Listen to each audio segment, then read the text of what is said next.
record.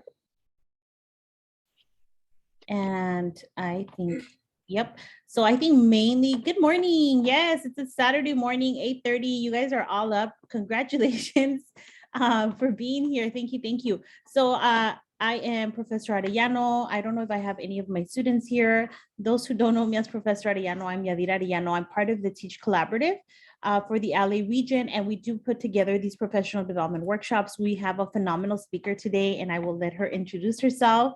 And you guys are super lucky to have her here today. She's going to be giving us insights. And so I'll go ahead and let Leti introduce herself. Go ahead, Leti. So I'm Leticia Ledesma. I'm a second-year teacher at Chatsworth Charter High School. I was really lucky to be part of the TEACH program and learn through a lot of these workshops that Renee would put together in conjunction with a lot of the high schools and also colleges in the area. And well, I guess I'm kind of proud of that legacy because a lot of the coworkers at my school think that I've been teaching for a long time, not just 2 years. So this is my second year teaching, and I'm still really overwhelmed in a lot of areas, but I feel very comfortable in my practices and a lot of the things that I learned because I was coming to these workshops. So I applaud everybody that is here because this will definitely help you, not just me, but any of the workshops that you attend and any of the speakers that Renee and her coworkers and anybody that she knows put together. They really know what they're doing. Okay. So I'm going to go ahead and get started, but if any of you have any questions, then please let me know as we go. Would you like to also come back, Yalita? Oh, absolutely. I'm trying to read the chat. And any questions that you guys might have, go ahead and put it on the chat. We are recording this workshop, and so we will be able to have it for you guys to be able to see. We have a YouTube channel. I'm going to find the link, and I'm going to be posting it on, sorry, my dog. Sylvie, please. I will be posting it on the link for you guys so you guys can have it. And so we have all of these recorded for you. You guys can go back to our YouTube page and watch it. So we have these available for you. Elaine, of course, good morning. And are you from Cal State? Tell me where you're from.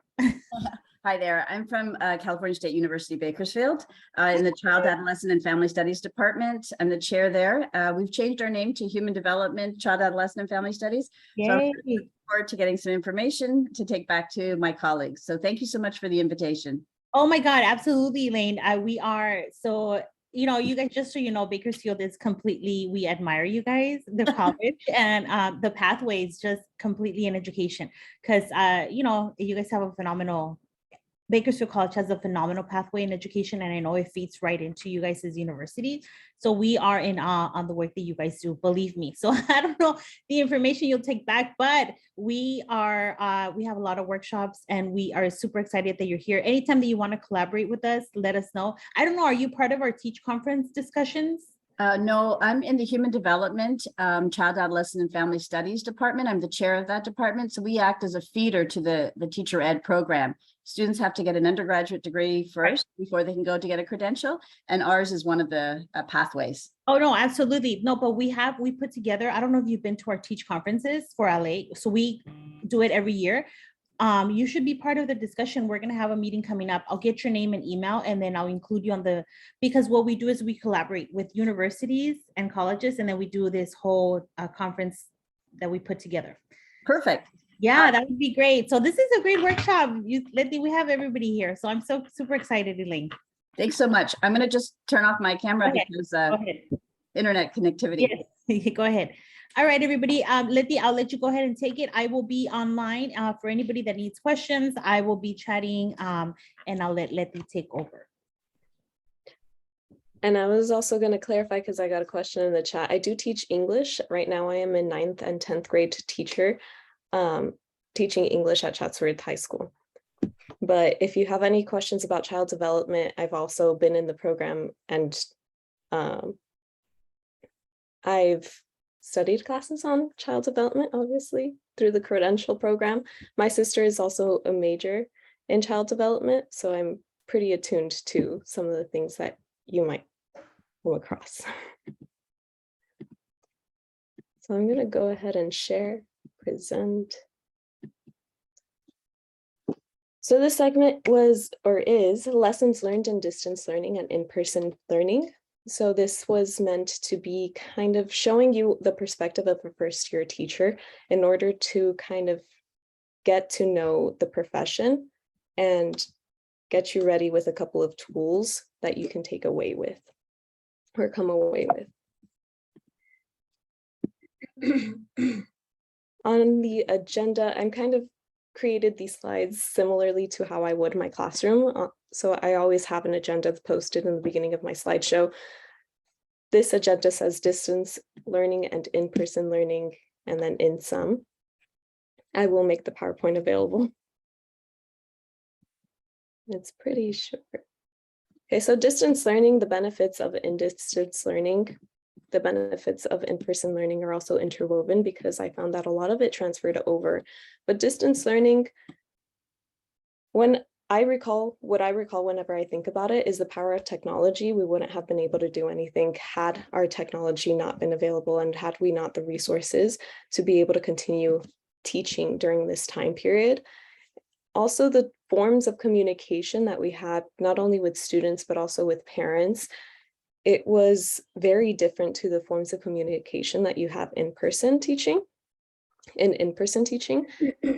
it was a lot easier to communicate with the students and their needs through the private chat when looking at Zoom. And then last but not least is relationships. No matter where you are or what you do, you're always building relationships with your students, and we hope that you're building a positive one, whether that mean that you're making sure that you're responding to their needs and how they are as students, being empathetic because you have been through the program as well or through high school as well. So trying to remember what that experience was like. When I talk about in-person teaching, I think about classroom management, which is completely different from distance learning. I think again about communication, and then again, relationships, but also in the respect to your staff members on campus. So first off is technology. So that while there's so many applications and websites and resources out there, it's important to just pick a few that you would really like to stick to.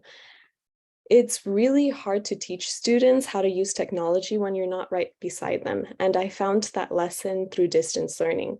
What helped me in order to get through that barrier was creating videos in order to show them how to use technology.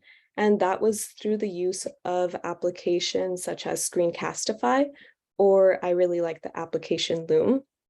Thankfully, we have access to those resources as teachers for free, and they give us an expansive ability to store videos on those platforms or on their cloud services. So you get benefits as teachers, you get resources as teachers, make sure to use them. So again, technology, try to keep to a couple of applications throughout the year so that your students aren't overwhelmed and so that you aren't overwhelmed trying to teach them how to use every single thing. What I usually stick to includes SlidesGo, which is just for me, making my slideshows fun, such as picking this slideshow that I'm using for this presentation, and then adapting it to my needs, adding or deleting depending on what I'm going to be using. I also really enjoyed using Pear Deck because it created interactive lessons and it kept students on task. It actually motivated them to respond. And I found that a lot of the times when students wouldn't log in or when they were thinking that they didn't want to participate, sometimes they'd start participating mid-lesson just because they didn't want to miss out on that interactive activity or the ability to move things around on the teacher's screen. So I'll show you a little bit more about Pear Deck in just a moment. Third of all is Remind, and this is also part of communicating with your students. So Remind is an application that'll allow you to send reminders before an important day or throughout the week so that students remember to bring their books in or remember to bring their laptop Chromebooks in for the day because you're going to be using it the next day. And last but not least is GimKit, which is an application very similar to Kahoot, but allows the form of gamification. So gamification is also or a form of teaching that I really enjoy, and it's one of the ones that I tended to talk more about on my campus because it was hard to engage students coming out of distance learning, especially knowing that they were probably playing games instead of listening to the lessons most of the time during distance learning. So engaging them in games in the classroom that actually allows them to learn was a good transition back into the classroom. I'm going to show you a little bit more about these applications. If I can exit here. So here we have Remind. You can always sign up for free and you can create any form of classrooms. I think that you get up to 150 participants in a single class. So if you have different classrooms, then you can create different classrooms, or you can create one for the subject that you're teaching. I have one for my 10th graders and one for my 9th graders, and that allows me to give them reminders depending on what we're going to be teaching the next day. So this is a really good application. It just takes a little bit of learning, but it's really easy to use. Second of all is Slides Go. This is where I get most of my slideshows, and it makes it interactive for the students. They really look forward to looking at, oh, what's the theme for today? Or we're going to be talking about new story. I wonder what she's going to pick for our slides. So there's a lot of different slides depending on whether you are teaching about history or religions or maybe social studies. There's also a lot of good presentation ones. So if you want to give this to your students as a tool in order to create better presentations or more interactive presentations, they really enjoy it. And since I keep on crediting them at the very bottom of my slideshows, I found that a lot of my students just automatically go to it when I tell them that they have to create a presentation, which is also really fun. They're also learning how to use their resources. You can always search different words in order to find the type of slideshows that you would like to use as well. Third of all is Pear Deck. So Pear Deck is a presentation you would have to add on. So you get an add-on and then you're able to add specific slides. You can create check-ins, for example, in the template library in the beginning of the lesson. Maybe you want them to do a drawing activity on their laptops. You can insert that right away, and then they're able to manipulate the screen, their own screen, in order to respond to that prompt. And you're able to edit them as well. So if I click on it to bring it in, it'll work a little bit, and then I can change some of the wording. So maybe I want them to draw 2 flowers. And then they'll have some time to do that. Okay. So this is one of the lessons. Again, I'm an English teacher, so we were reading The Great Gatsby. And I actually created this lesson a couple of minutes before the lesson actually started. I completely threw out my previous lesson because I thought it was too boring. And I said, I want to create a more interactive lesson. So this is what it would look like on the actual presentation. They get a code and they just insert the code, they log in, insert the code, and they're able to access their own form, and they start responding to a lot of the prompts or questions depending on whether I allowed them to on that slide. So again, here's an agenda of what we did for the day. I always try to make it accessible, so even if they're absent, they can come back to it, find it, and remember what we did. I always insert a check-in. This is more of an emotional check-in. So here I noticed that it was probably at the end of the week and a lot of my students were tired. I told them, put your head on your desk and rest for 3 minutes or draw on the slide for 3 minutes. My school only has a 30-minute lunch break, so I know that my students from the morning to the end of the day are working really hard, and it's really hard for them to focus a lot of the time. So giving them the 3 minutes is actually more productive than a waste of time, if some of you might be thinking that, because they get to completely turn off for just a moment. And then once I turn the lights back on, or once I tell them to wake up, they're a lot more ready to learn. They've already had their time to rest, and now they're ready to write their quick write. For their quick write, and I do this daily, I try to get them to engage with the lesson or bridge what they're going to be thinking about with what they already know. So here I ask them, how can you tell that someone is uncomfortable with the conversation or event through their body language? How can you tell that they're angry or excited? I always give them the directions of how many sentences I want them to write during this time. And then I let them write for about 3 or 4 minutes. This was a reminder that we were having a scary story contest during that time. And then I jump into a mini lesson. I always try to keep my lessons or the sections of my lessons within 15 minutes because research shows that students only really have the attention span or the ability to focus on something for about 15 minutes. So you are going to be most efficient if you are giving 15-minute tasks throughout the day. So here's the start of one of our 15 minutes, learning about characterization. So I show them a strategy about characterization. How can you tell a little bit more about a character or how an author writes about a character through an acronym? I didn't know this acronym before I started teaching. So I wasn't taught this acronym. It was actually one of my mentor teachers that taught it to me.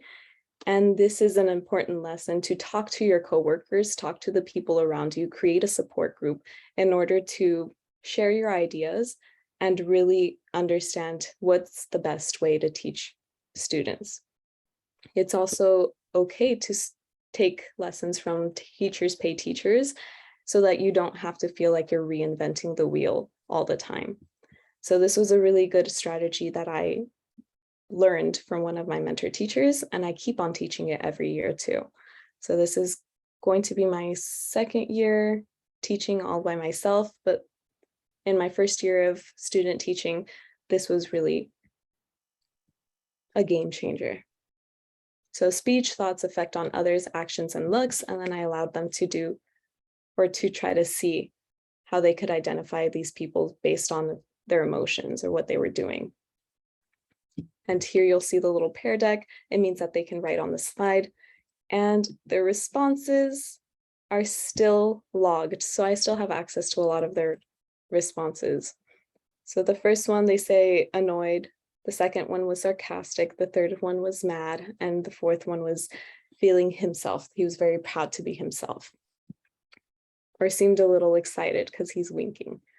So you'll see a lot of the times when you share these responses with your classmates, it also makes them giggle. It allows them to have fun as well. And throughout the presentation, you also have access to a teacher dashboard, which will allow you to actually highlight specific responses. So if you didn't want a response on the sharing screen, then you could actually delete it from it if you felt that it was inappropriate or if it wasn't something that you wanted the rest of the class to learn from. Then you can highlight certain exceptional ones and then you can kind of applaud them. It's all anonymous as well on their side when you're sharing the screen, but you can see who is submitting all of the other ones on the teacher dashboard. And this is the activity that they were actually most interested in. So I was teaching them colors and how The Great Gatsby uses colors in order to show emotion or different characters. So I told them that during this activity, they were supposed to be writing words down on each of the slides. And these words could include emotions, objects, actions, or titles, but just write whatever words come to mind. And they only had 1 minute to complete each one. So I gave them a color. And then after they shared, or after the minute, I would share their responses. So a lot of the responses said mad, angry, furious, anger, passion, love, hate, revenge, murder, sinister, fire, rage. And it's important to highlight how their initial ideas are really great. So you want to validate them as well. And we went on with a lot of other colors, which other people had a lot more responses to. Smiles, hunger, lemonade. And they really enjoyed this lesson. It's one of the ones that I remember in my whole first year of teaching of being really highly successful. And then now I'm going to jump into GimKit. So GimKit is very similar to Kahoot. It's a way to gamify certain lessons. And you can do so by putting everything in question answer format. And I'm going to go ahead and look at vocabulary. You get options on what you can pick. If you have a free account, then you can only pick from the featured ones, but even the featured ones are the most popular ones. So they're ones that usually students will want to play. If you pay for the premium, which I actually share with a couple of other teachers, then you get access to all the other formats, which are also really great. And depending on how you want to teach the subject or how involved you want to be in how they play, you can pick what type of game you would want them to play. Capture the Flag and Tag Dominion is very similar to the game Among Us because they have to find each other and they can also tag each other out, but they have to answer the questions in order to gain energy to walk around the platform. And similarly, Humans versus Zombies divides the class into two, and then they have to fight against each other, answer as many questions correctly as possible in order to win as a team. I really enjoy, when doing a review lesson, the Jeopardy style gameplay, because it allows me to go step by step and see how many students are still not getting a certain topic in order to review that topic before a certain test or before they go on to the next lesson. Okay, so that's mainly on applications or technology that I use in my classroom. Are there any questions so far?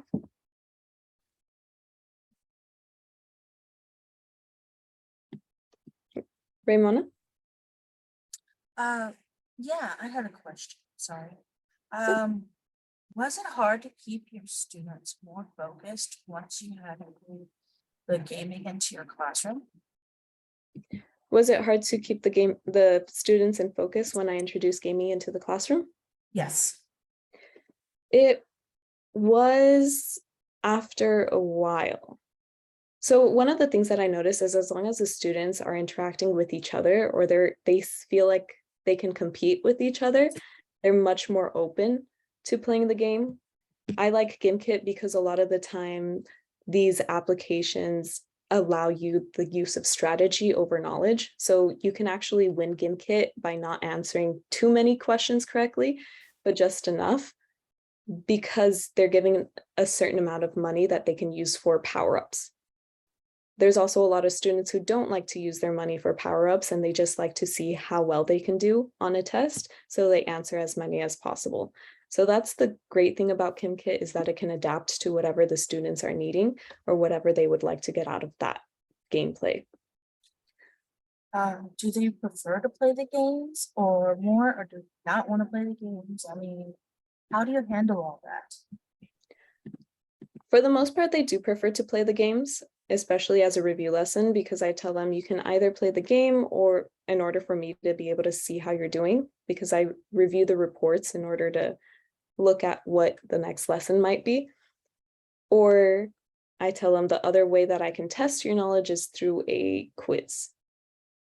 So obviously they're going to want the game strategy so that I can see how, or so that I can inform my teaching practices. Okay, thank you. No worries. There is a cost for the application. GimKit does have a free account, but if you would like the additional features, it's a $60 membership, I think, for an entire year, which I split with 2 other teachers.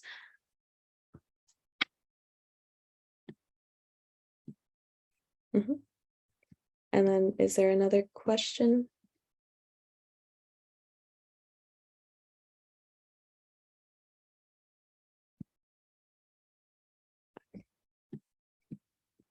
I know that Remind is completely free. Pear Deck is, I have the school's premium. So I'm sure that Pear Deck is exclusive to a membership, but there's also Nearpod, which is very similar, and you can use that application, a lot of the features on that application for free. And SlidesGo is free for 10 slides per month. I got the membership because it's only $20 for a yearly membership, and I use it a lot. So I wanted to support the artists who create these PowerPoints, but it is free.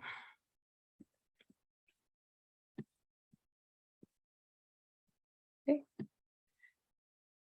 One of the things that really shocked me when we were going from digital to in-person teaching was classroom management. I was a substitute teacher before this for about 3 years, and I was also a testing proctor. So I did know what it was like to manage a classroom and in order to keep kids all on the same page.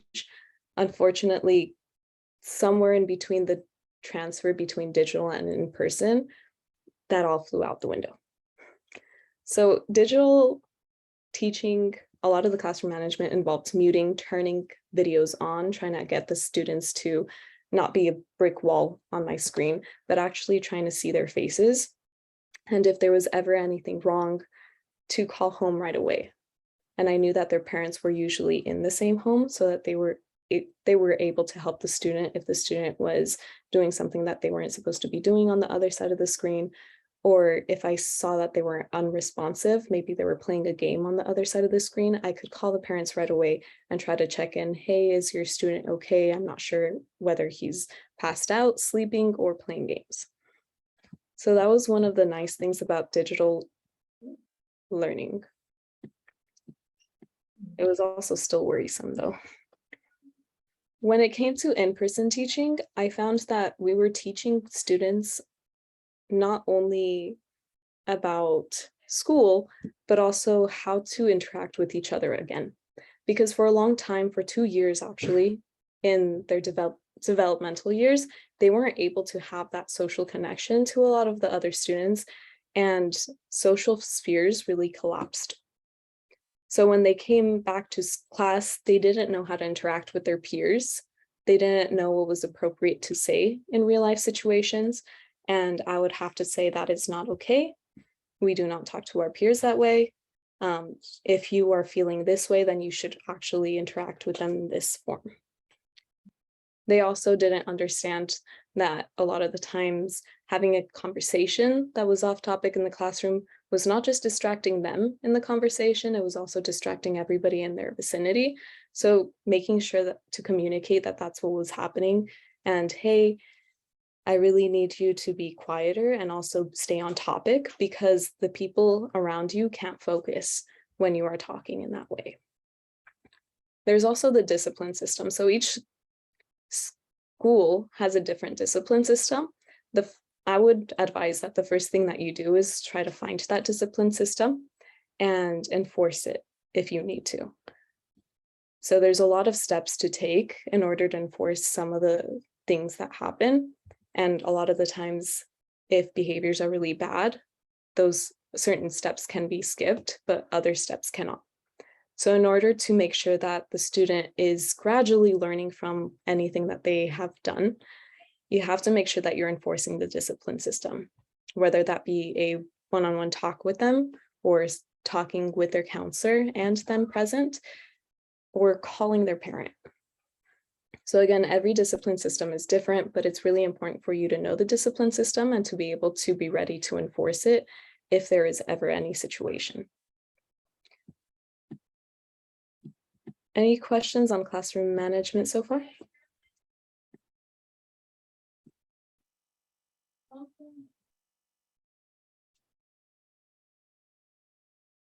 Okay. If you do have any questions, just let me know.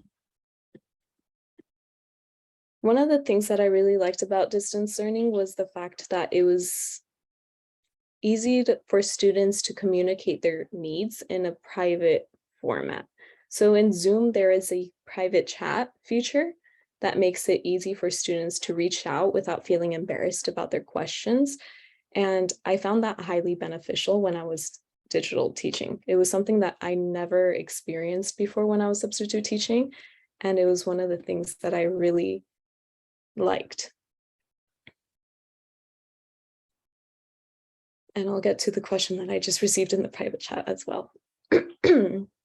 So communication in the digital format was all about trying to find ways to share information in different ways. So as they were struggling, they would ask me, but if the other students wouldn't reach out, I would make sure to create videos or create different directives in order to help them wherever they needed it. So somebody in the chat asked, when things get out of hand for some students, would you talk to them during or after class? It depends on the situation. If I feel like a student is consistently throughout the class being either moody or kind of, I don't know how to describe it. I guess resistant to any help, I would probably talk to them after class. I would say, hey, can you stay for a couple of seconds right after class? I just want to check in with you. If it was something that they said during class, I would probably let the students kind of transition to an activity that they could work on their own individually. And then I'd pull the student apart like, hey, I just want to talk to you. Can I check in with you right outside? I don't like calling them out during class. I don't like making a scene because it sets the scene for a lot of the following classes. I'm sorry, my throat is really dry. Well,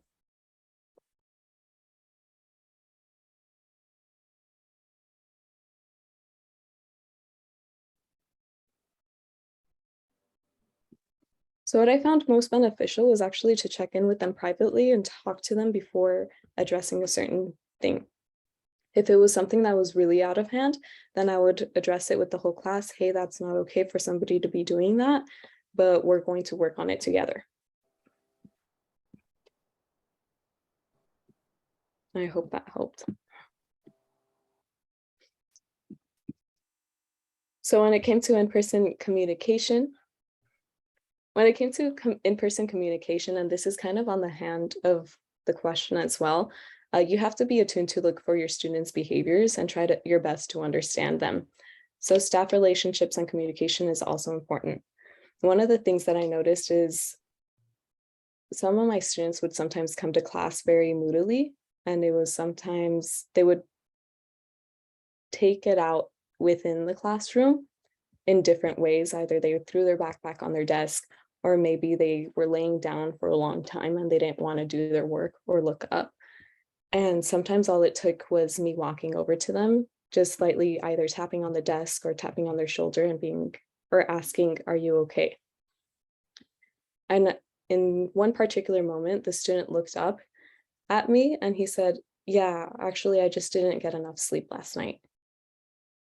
So sometimes it's just something very simple, but it's important for you to not take it personally and to try to communicate what's actually happening or what the student is actually feeling or going through during that moment.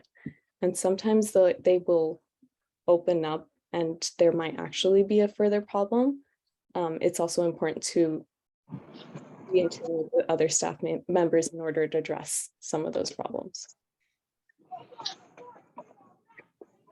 Is there a question, comment, or concern?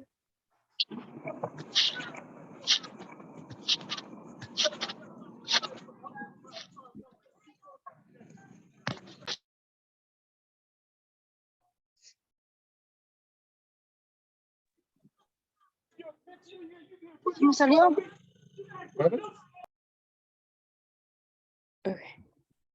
If you have any questions, feel free to unmute yourself if you would like to share them out loud.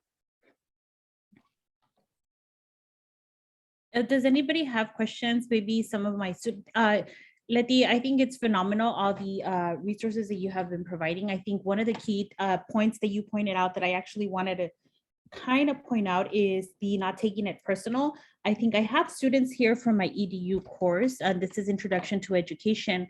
And for example, like Tessa and Michelle, some of my students, I think as Letty pointed out, you will be faced with a lot of students having resistance or, just a behavioral, or like I told you a couple of times, sometimes you don't feel like yourself one day, especially when we're talking about high school. And if we're talking about the developmental stage of students in that stage, we know, that they're going through a lot of emotional changes. They're going through the identity sort of crisis, trying to figure out where they belong, who they are. And in that sense, we want to take that into consideration, right? So maybe one day, like I've told you guys before, you feel like, yes, you want to be in class. And then the next day it's like, don't even look at me. I don't want to hear you. That's normal. It's normal behavior. It's normal feelings that these students go through. So having that time, like Letty, you mentioned, to allow them, don't take it personal. I think that's where it goes wrong the minute we start taking it personal. But if you're able to step yourself out and just kind of, I'm not saying allow the behavior, because it's not really a behavior that they have, but something's happening, right? Like you mentioned, the student hadn't had a good night's sleep. There's a lot of components behind it. So I always think to myself, always try to figure out what's going on before just feeling the attack yourself. So let's see, where is this coming from? Where is this, the student, and maybe there's something that's changed. So always take the time to really know your students. And like you mentioned, let the relationship, getting to know your student is always going to be the best thing that you can do as a teacher. And the communication, right? Not putting them on the spot, and especially in that age. I mean, I can see, I see it because my child is 12 going on 16, and I can't even like, for example, if I say, hey, you're going to be late for school, and his friends are around, it's like I committed a murder. How dare I tell him he's going to be late in front of his friends. So understanding, that part, that sensitivity. And again, we're looking at the ages right now. If I was to be a type of mom who maybe didn't have that understanding, I would take that very personal. Had it been my mom, I think she would have lost her patience with me. But understanding that and knowing where it's coming from, I'm able to just be like, oh, okay, I'm sorry, I apologize. Students usually tend to come around after. And I think when you approach them with just a sensitivity and a humanistic approach, they tend to lower their guard and they open up. But yeah, thank you, Letty. You brought up such an important point. Do any of my students have questions? Okay. And I am going to say a magic word for you guys. This is for my students, Letty. I wanted to make sure that they were in the workshop. So the magic word for right now is unicorn. Okay. All right. Go ahead, Letty. Okay, so I just wanted to check in because I know that I've been talking for a long time as well. So if you need to take a little break. I have a question. What's the magic word, unicorn or uniform? Unicorn. Unicorn. Okay, thank you. So another in-person thing is to try your best to understand them. Make sure not to take things personally, because a lot of the times it isn't something that they might have against you or for you. It might also just be them projecting a certain feeling that they might have of another adult onto you. So it's also just be yourself. Make sure that you're never going out of your way in order to prove yourself in some way. Be the teacher in the classroom. You don't have to be anybody else but the teacher. Another important thing about communication is staff relationships and communication. So on a campus, and I'll come back to the relationships too. On a campus, there's a lot of different people that are really pivotal to helping you and providing you resources. Make sure that you're reaching out to those people. Make sure that you're letting them know, hey, I'm having a really hard time with my English learners, and I want to find strategies in order to help them. There's going to be a designated person that will help you to bridge those resources to you. If you're having a hard time with discipline, you can talk to counselors, and counselors will be able to give you some of those resources as well, or maybe the dean of the school. There's always somebody who's in charge of a very specific aspect of classroom management or classroom lesson planning that will be able to help you and provide you resources as long as you reach out. So they can't read your mind, but it's really important for you to communicate those needs. So some strategies for communication includes wait time. A lot of the times we forget that it takes us some time to actually think of things and understand things.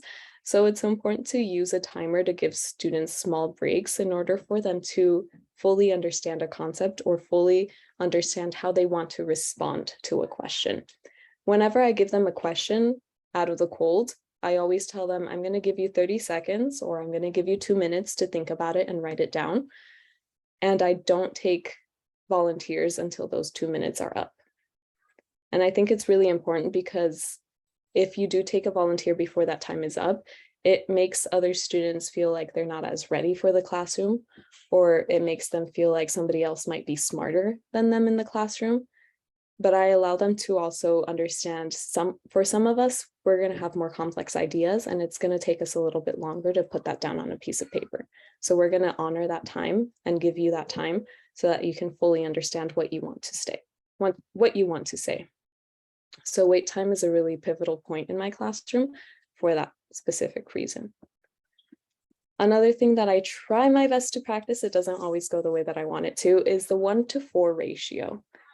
The 1-to-4 ratio means that for each bit of negative feedback that you give to a student or to a classroom, there should be 4 positive comments that come with it. I, at the very least, try to do 2-to-1 ratio. So 2 positive comments to 1 feedback, negative feedback. So if I say, you're really struggling in this area, maybe you should write a topic sentence in order to introduce your ideas. I'm also going to say, I really like the way that you communicated or that you talked about this area. I see that you really understand this other concept and you can put that down on the page really well. I like that. So for every negative feedback, try to give either 2 positive feedbacks or at the very best 4. That's what I'm trying to get to too as a growing teacher.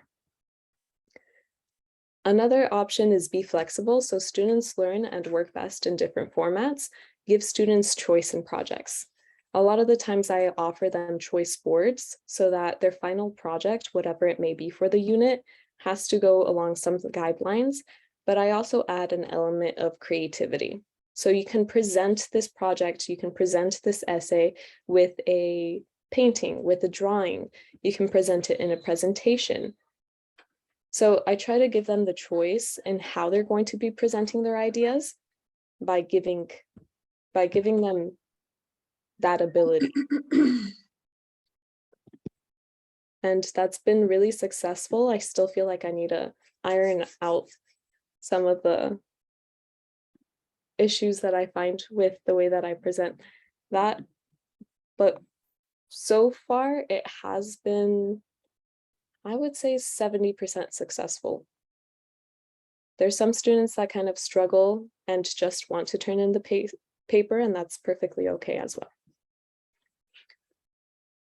And then last but not least, there is self-care. So strategies for communication, I put self-care under this because it's really important for you to understand yourself and the way that you are feeling in a specific day in order to communicate those boundaries. I didn't realize that I was doing this throughout the year, and I found it really nice near the end of the year when I was having a hard time. I was really stressed because there was a lot of events that I had to be attending to and creating as a teacher in one of the task forces on campus. And that particular day, my 4th period was really, really rowdy right after lunch. And I actually communicated with them, hey, I'm not to be honest, I have a really short fuse today. So I would appreciate it if you calmed down, or I appreciated it if all of you took your seats right now. And the moment that I said that, they did it.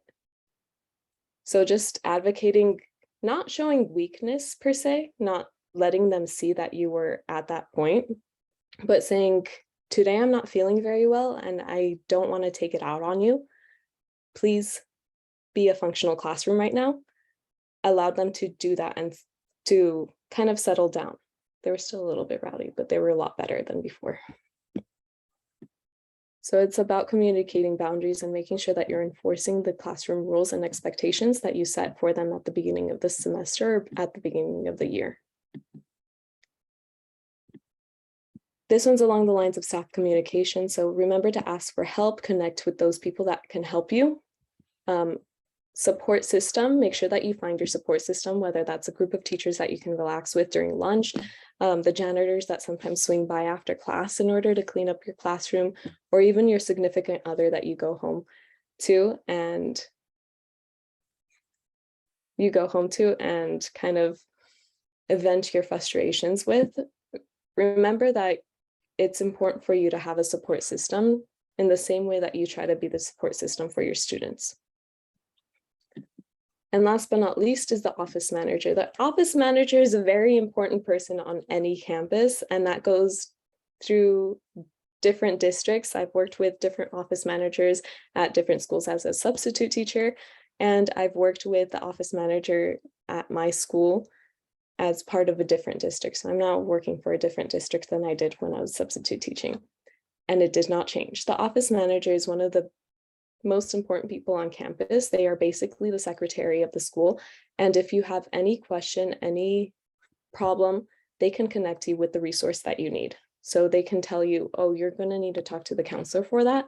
You're going to need to talk to this vice principal for that, or you're going to need to talk to the dean for that. So depending on what question you have, they can connect you with that resource. Make sure that you are kind to them because they also have a very hard job. They're able to manage everything on campus and they know everything about the campus. So that's a lot of pressure on them, but know that you can also reach out for them to help. Any questions on staff communication so far?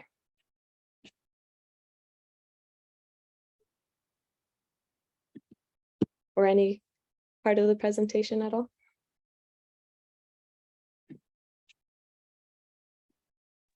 It makes sense to me, so I don't have any questions. Thank you. I know this is one of the parts of Zoom where I'm never sure whether they're getting it or not, but checking in is also important. Last but not least is self-care. So don't let yourself burn out. There is a such thing as compassion fatigue. Make sure that you are not getting to that point or that you're able to address it when it does come. And overloaded pressure. Don't take on too much, especially as new teachers. I know that as a new teacher, I took on a lot and I ended up burning out near February of this year. And I kind of just kept on going, which leads to other problems. So make sure that you're not burning out. Make sure that you are listening to your body and that you're able to communicate your needs. If you can't do a certain thing, make sure that you're reaching out or designating somebody else for that task. I can't do that right now, but maybe this other person can also help with that problem, or I can't do that by myself. Can I also have this other person on my team? So that's also super important. Make sure that you're taking care of yourself. And self-care is classroom care. Because as long as you're the best that you can be, you're going to be the best teacher that you can be for your students. So set a time to relax and not think about work. I know that that's usually Sundays for me. I don't want a lesson plan. I don't want to look at any of the books that I'm teaching. I just want to relax and maybe watch some Netflix or spend some time with my family. And that's probably the best day out of the week sometimes, just because it's the time when I get to feel more of myself and not the teacher persona that I have to build up. Second one is experiment with new ideas in your personal routine. So if you notice that you want to try yoga or working out right after school, make sure that you're trying these things out and adapt ready-made lesson plans. It's okay to use teachers pay teachers. I tried not to in my first year, and I completely let go of that idea that I can do everything in my second year of teaching, and it's been a lot easier to manage. And then last but not least, talk to others. Some of your problems might actually be common, and you can probably think through solutions with other people that are having the same issues. I didn't have a great support system in the first semester of my teaching, but the more that I reached out to other people and the more that I started to communicate those problems with not just teachers from my campus, but teachers nationwide, I realized that a lot of the problems that I was having were happening throughout the world. So it's really great to have a support system throughout a lot of different avenues that'll help you find the solution to what you might be experiencing. I saw a hand up. Do you still have a question?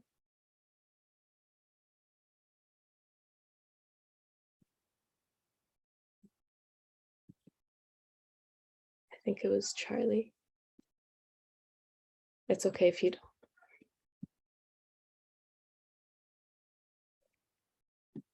So that was the end of the presentation. I just wanted to end it on a note of make sure that you're taking care of yourself as well. We can go to a break or a question and answer. Anything you, thank you.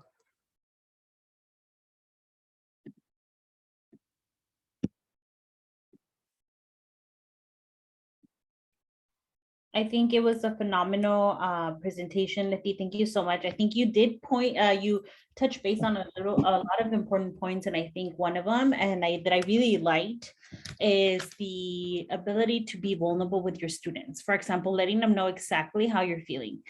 I think that goes a long way, especially because we think that we're teachers, and for some reason we think that we're not allowed to feel certain things. I think being honest and saying, hey, today I'm feeling this way, I'm not all here, so I would appreciate if you all cooperate with me.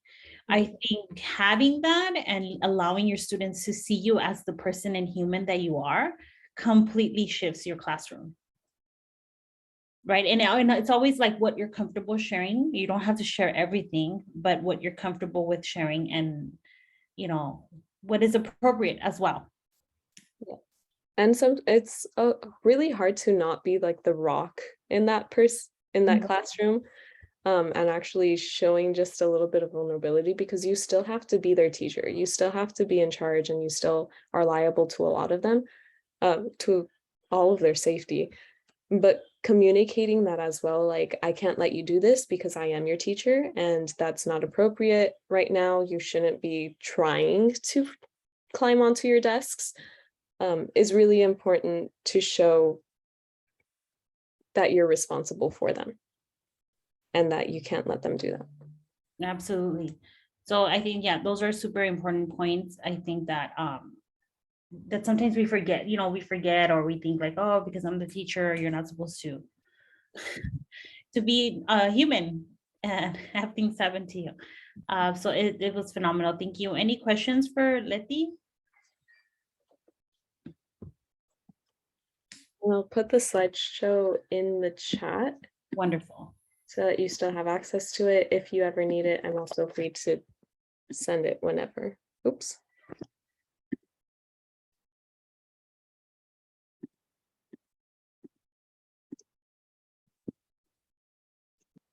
No, and feel free to ask me questions or any of the such at any point moving forward.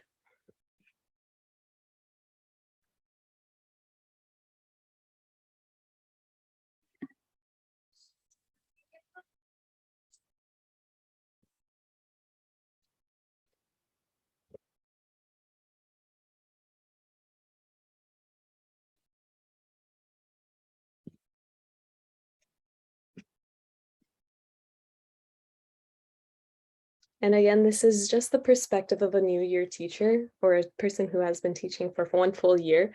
So if you also have any advice for me, I would be happy to include or jot it down.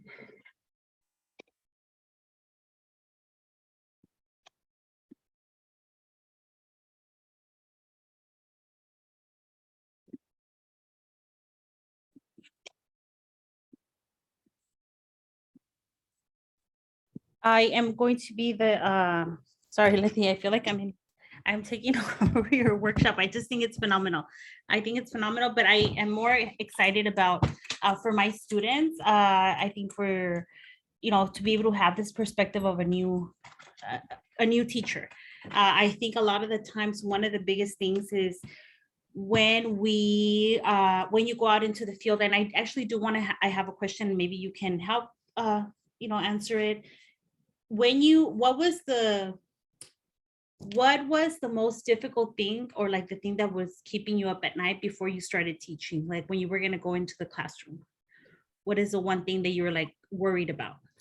That's a really good question. You don't know your students before you start. There's no way that you're going to know your students before you start. And that's a really difficult thing as a teacher. That's what kept me up. I could not start lesson planning. I didn't have the motivation to because I didn't know my students. So the first week, I think the most important thing to do is build those relationships, get to know their hobbies, get to know whether they're in sports, get to know what they like to do for fun. And I also build those in with the check-ins and quick writes that I do throughout the year, because I feel like it's really important to also understand that they're consistently evolving and learning how to be little human beings. So one of the things that I was, when I first started teaching, really scared about was the fact that I didn't know how to lesson plan for a group of students that I didn't know. I think one of the things that really helped me was creating a Google survey to try to get to know them. It was doing all of those icebreaker activities within the first week. So what my little task force on our campus does is we actually set apart a lot of the activities for icebreakers and getting to know your students and learning how they function as little human beings, but also setting the boundaries of that's not okay to do in a classroom, or that's not okay to do in the setting, because this is a professional setting and we're all learning.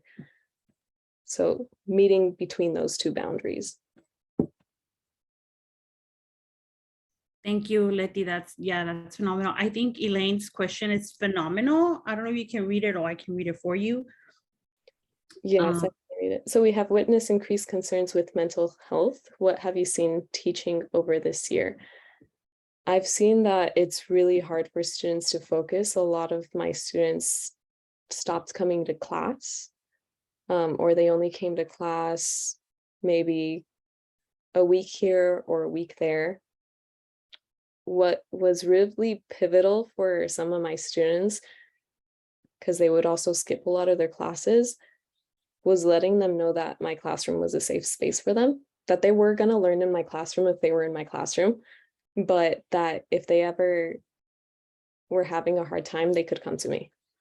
And I did have a couple of conversations with some of them. Some of them talked about why it was hard for them to come to campus. Some of them talked about why it was hard for them to focus during school. And I allowed them that thing, but I also made it clear that their choices right now, they could take a break, they could focus on themselves, but that their choices right now were going to affect their future. So there were a lot of students that failed my class because they kept on saying that they couldn't focus, and I saw that they were having a lot of mental health a lot of concerns over mental health. They were talking to their counselors, they were talking to professionals about it as well. But I also made it clear that I could not help them in the educational setting, in the academic setting, if I was not getting feedback from them, but that we could work on something in between if they did want to work on it. So it's also about meeting some of your students halfway.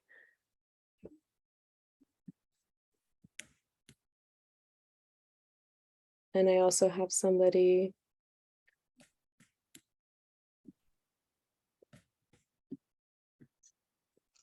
I have a question. Oh, sorry, go ahead. No, Letty, I'm sorry. Go ahead. I have a private question that says, I just wanted to clarify. I know you brought up the part of not talking or taking much of a load to not burn out towards the end. Would you like to say why or what you can do? Also, lesson planning, how long does it take? What are the things that you think takes up the most time? Grading, planning, communication. I think that grading takes the most time. Grading is one of the things that I'm still working on, trying to find a schedule that I'm comfortable with grading.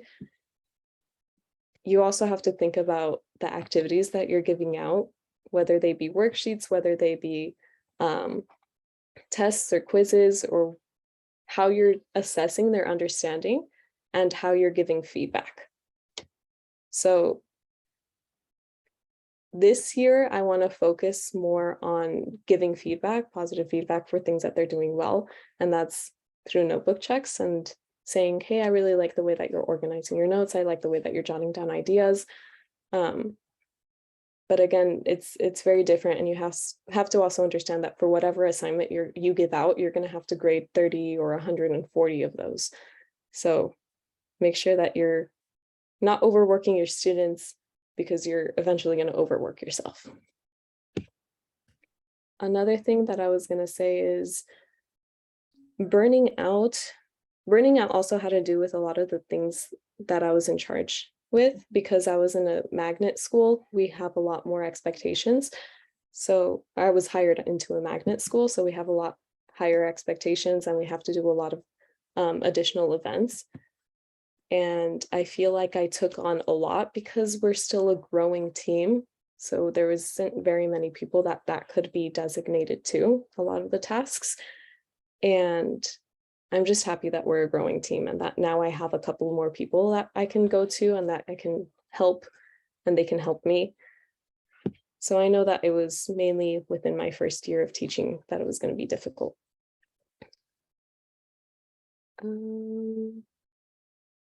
And then regarding lesson planning does take up most of my time. I'm always constantly thinking about lesson planning, and that's why I also said designate a day where you don't, because it takes up every minute of the rest of your week. You're just always constantly looking at something and then thinking that would make a great lesson, or thinking about an activity and seeing, oh, my students would really react positively to this. So make sure that either you have a notebook or something to jot those ideas down, because you might forget them, but also designate an amount of time that you want to spend per lesson. Don't overthink everything. A lot of the times your students won't even know that you overthought that idea. And the lesson plan right here that I was telling you about, I created in about 15 minutes because I thought that my previous lesson was completely boring. And even though the previous lesson took me 2 to 3 hours to complete, this 15-minute lesson was much more successful.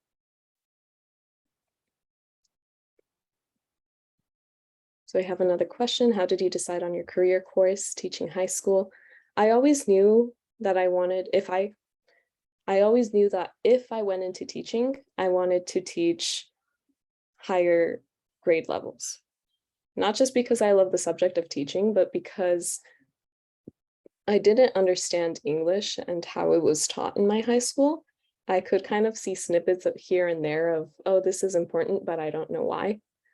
And it was only when I got into college, at College of the Canyons actually, that it all clicked. And I was like, why did my high school teachers never teach me this? So I knew that I wanted to teach English because of that. And I knew that I wanted to teach high schoolers because I felt like teaching little babies, because they are little babies, was too hard. I have so much respect for the people who teach in elementary school, because I probably could not manage that amount of people. I can manage 140 kids in 1 hour intervals, but that's about it.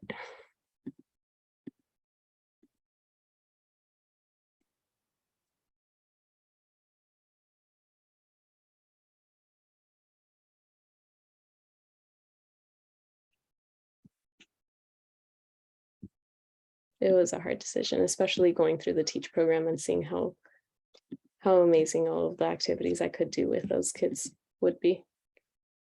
But I ultimately chose high school. I see a hand, Amy. I have a question. So you said that this is going to be your second year of teaching, correct? Yes. Okay, so what is something different that like you've seen yourself, I guess like more so improved like from compared to your first year to your second year? Something that I improved a lot with was boundaries. In my first year, I didn't know what boundaries I had with my students. I knew that I was a teacher, I was not their friend.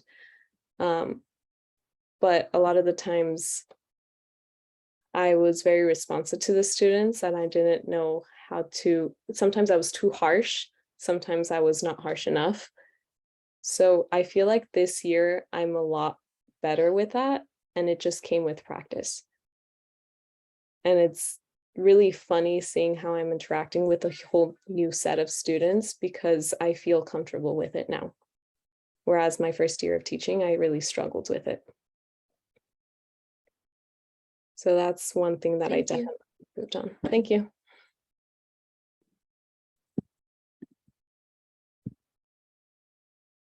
Yes, Shimona? Sorry, I know I just asked the one question. Okay. What other courses did you take to get your degrees? If you don't mind me asking. No, it's a perfectly okay. The courses that I took when I got through my degree, I took, it's really difficult to say. In COC, or College of the Canyons, I really took as many as I could. And I was there for 3 years. So I tried to fill up my schedule as much as I could, just because I like learning and I really wanted to see what was actually going to work for me. The thing that helped me the most, I think, was the fact that I got an associate's in psychology. So even now I'm able to understand the best way that students learn, and I'm able to reinforce those practices even when my students groan and say that doesn't work for me. And I'm like, well, the research shows that it does. So I think that's one of the things that really helped. Psychology, you said? Psychology.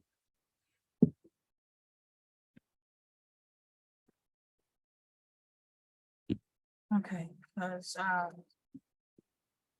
I've already got my associates with in child development from ABC. Mhm. So I'm trying to figure out with getting my bachelor's from CISA, what other classes I can get and do to get, because I know you said you can't handle the other groups from elementary, but that's where I want to work, is the elementary groups. And I think that psychology is a really great way to start, especially when you're also teaching the younger students, because it's all development. A lot of psychology is child development, and it's also learning about the research studies when it comes to studying. So a lot of the study tips that I tell my students are actually the things that I learned in cognitive psychology, which is a field that specifically studies how the person or the human being learns and what are the best practices for that. And Okay. Yeah. Okay, thank you. And that's a great question, Ramon. I think a lot of our students here are like cut between child development but you also want to be a teacher. And this is what I tell my students all the time. You can do both. You can have a child development degree. You're going to need it. I think it's essential. You need it either way, but I would highly recommend making sure you talk to somebody. Well, Dr. Elaine already put out her information, but definitely connect with somebody. You want to make sure that you're taking the right path. It gets a little bit tricky when you're going to get ready to do credentialing and transferring over to a bachelor's program. So I would highly recommend talking to a counselor, or I think Dr. Elena had put her information, but you can definitely do both. Yes. Definitely do both. I have a bachelor's in science and child development, and I also have a credential. So you can definitely do both. Okay, I just wanted to pick an actual teacher's brain on how she did hers. That's what I wanted. Well, I know that my bachelor's was in English, but that was because I'm content specific. I teach English. Okay. So it is a different pathway. I do have a question that says, one moment. When you brought up the part that you wanted your students to know that your class is a safe place, would you recommend stating it when you get to know the students on the first day of school, or when you get to know them more? I also think it goes back to the boundaries as well. You're a teacher, not a friend, and when to be nice and when you have to get your things done. What do you recommend? I would recommend, I actually never stated that my classroom was a safe space. It was only after the first year that some of my students were saying goodbye to me as their teacher that they told me that my classroom was a safe space for them. And that kind of like brought tears to my eyes as well, because that's what I was hoping for without ever stating it throughout the year. But I think it's just about making sure that you're communicating with your students, making sure that you can tell when they're having a rough day and checking up with them. What I did is that I gave them some time during class where they would work. And a lot of the times, if I saw that they weren't working, I would check in with them like, hey, what's wrong? Do you have a question? Are you understanding the concepts? And if they weren't understanding, I would sit down and work through it with them. But if they had already finished their work and they were just laying their head down, I would allow them that. I said, okay, thank you for finishing work for my class. You can rest now. So I think it was mainly setting that boundary of, if you're in my classroom, I want to make sure that you're understanding the concepts that I'm teaching, but it's okay for you to also allow yourself the space to rest after you're finished.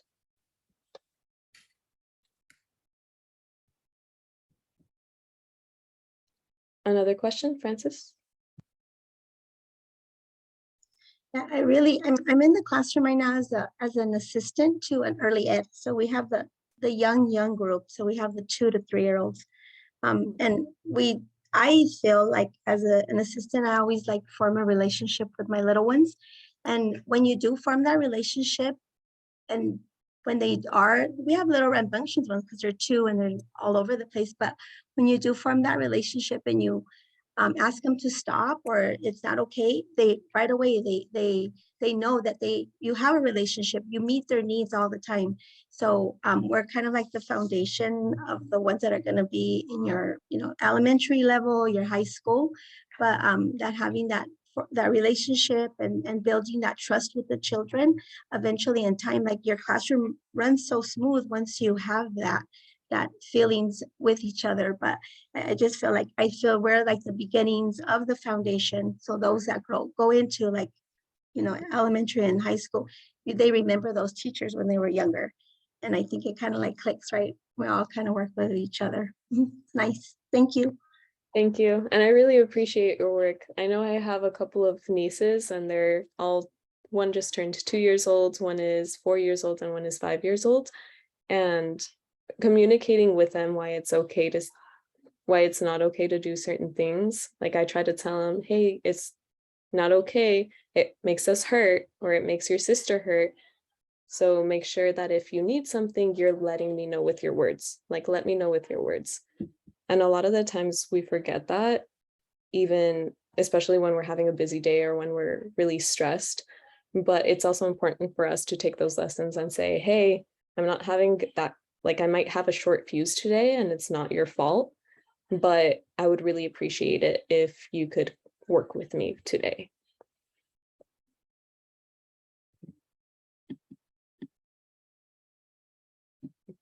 I'm going to give it back to Yadira. If anybody has any questions, then please let me know. But would you like to add anything, Yadira? I was private messaging with Elaine. I think she's phenomenal. Elaine, do you want to let the students know from that side of the region, like the AV Bakersfield?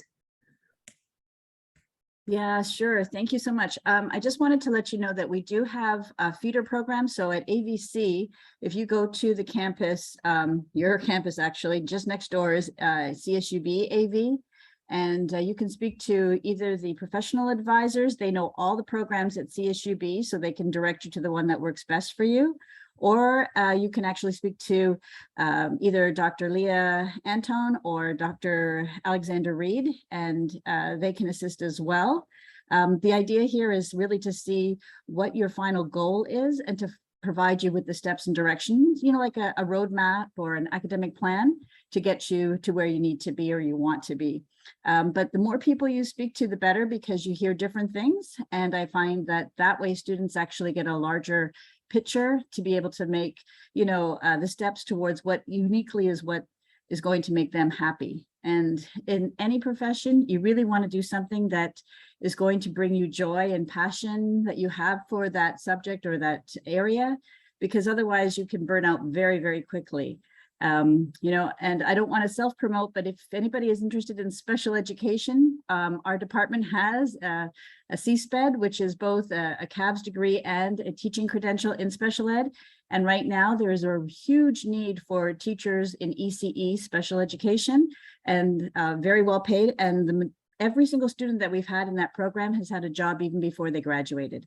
So I don't say go for it unless you really have the passion for it, because it's very difficult to stay in a job if you don't really enjoy it. But if it is something that interests you, please check it out. And I just want to also say to Leticia, you know, it's great to see, you know, students in their first year perform as well as you have, and, you know, be so willing to come and explain the pivots and, you know, the pitfalls and the things that we all have to do. And I'd really love it if we could get more of the teachers coming back and talking to our students, so they can, you know, have a sense of what it's going to be like, and not have that so scary and unknown the first time they get a job and they get into the classroom. So thank you both for this wonderful presentation and the opportunity to speak. Absolutely, Elaine. And I was just about to say that, Letty, I think this is phenomenal, because like Elaine mentioned, we have a lot of students who do get very frightened, or they don't know what to expect. And I think you don't know until you're in the classroom, right? I always say that you're going to learn so much in your textbooks, and there's rich information, and absolutely you need it, but it's not like stepping into the classroom. It's a whole other world. It's completely painted differently. And that's why we love having, you know, teachers who have just gotten into the field, because you guys have the best perspective and how the education field is. So yes, I agree with Elaine. So thank you so much, Letty. For those students who just you know, heard Dr. Elaine speak on AV, Antelope Valley College. Actually, I'm teaching a class there as well. I teach CFE 102, and I don't know if any of my students from AV are here, but Dr. Kim Barker is the person also to go. She's phenomenal, and she's the chair for the department at Antelope Valley College. Please, you can always speak to them, speak to her. For Rio Hondo College students, we do have a teach pathway, and that's directly, you can communicate with me or with Leah Martinez, who is the education pathway coordinator. So anytime that you have questions regarding that specific strand of education and what to do, we also have a counselor dedicated for that. So communicate with me, we can connect you, or you can connect with Leah Martinez at Rio Hondo College. And with that said, if you guys don't have any more questions for Letty, we are finished with our program and our workshop. We are going to be putting this recording in the YouTube page, and then it'll be ready for you guys to share. We do have the list of everybody that attended, so we'll make sure that we send that over to you guys as well. I was going to comment because I got a last question. Yeah, absolutely. I answered it in the chat, but I also wanted to say that as teachers, sometimes we do doubt ourselves or the knowledge that we know. So I just wanted to clarify that I am still learning English. I'm always going to constantly be learning either different books or different ways to teach it. And as a teacher, you're always going to be a forever learner. You're always either going to be learning new technology or learning different strategies, and that's okay too. Yep. Thank you for that, Letty. All right, ladies, well, have a wonderful Saturday. Enjoy your weekend. Have a wonderful day, and we will see you all on our next conference when we get ready to send out another workshop. Thank you for being here, and enjoy your Saturday.